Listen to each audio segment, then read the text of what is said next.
دیہات کی ترقی میں سب سے بڑی رکاوٹ جہاں ٹاؤنی لابی ہے، وہاں پہ جو مقامی سیاستدان ہیں وہ بھی ہیں، اور پھر تیسری جو سب سے بڑی وجہ وہ یہ ہے کہ جو یہاں کی عوام ہے وہ اپنا حق حکمرانی لوگوں پر واضح ہی نہیں کرتی۔ ٹاؤنی لابی یعنی شہر کے جتنے بھی سیاسی اثر و رسوخ رکھنے والے لوگ ہیں، صنعت کار ہیں، کاروبار کے بڑے بڑے لوگ ہیں، وہ کر کے آ رہے ہیں کہ جو بھی فنڈ دیہات کی طرف منتقل ہونا ہوتا ہے اس کو بڑی آسانی سے اپنے اثر و رسوخ سے شہروں کی طرف منتقل کر دیتے ہیں، جس سے دیہات کی ترقی کی جو بنیادی چیزیں ہیں، جو انفراسٹرکچر ہے وہ نہیں ہو پاتا، چاہے وہ سڑکیں ہیں، چاہے وہاں پینے کے پانی کی دستیابی ہے، تعلیم ہے، اور صحت کی سہولتیں ہیں، کچھ بھی وہاں دستیاب نہیں ہوتا کیونکہ فنڈ ہی دستیاب نہیں ہوتا۔ اور پھر اب آپ کو پتہ ہے کہ 27ویں آئینی ترمیم میں ایک اور چیز کی جا رہی ہے کہ جو بلدیاتی انتخابات ہونے جا رہے تھے پہلے اس کو تو روک دیا گیا ہے، پھر جو بلدیاتی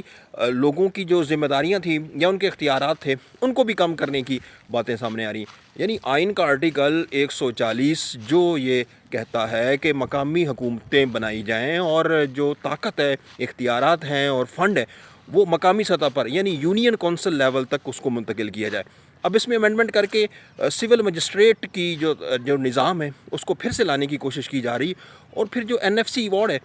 جس کی وجہ سے صوبائی حکومتوں کو پیسے ملتے ہیں اس میں بھی کٹوتی کرنے کا ایک اشارہ سامنے آ رہا ہے کہ اگر ریاست کو یہ ضرورت پڑتی ہے، ہنگامی حالات ہو جاتے ہیں، جنگ کسی کیفیت ہو جاتی ہے، یہ مالی مشکلات ہوتی ہیں، تو وہ اس پیسے کی کٹوتی کر سکتا ہے۔ مطلب سیدھا ہے کہ اگر یہ پیسہ پہلے مل رہا تھا دیہاتوں کو، جو پہلے ہی ٹاؤنی لابی اس کو لے کے جا رہی تھی، تو اب ایک اور آئینی چیز بھی اس میں رکاوٹ بن جائے گی جس سے پیسہ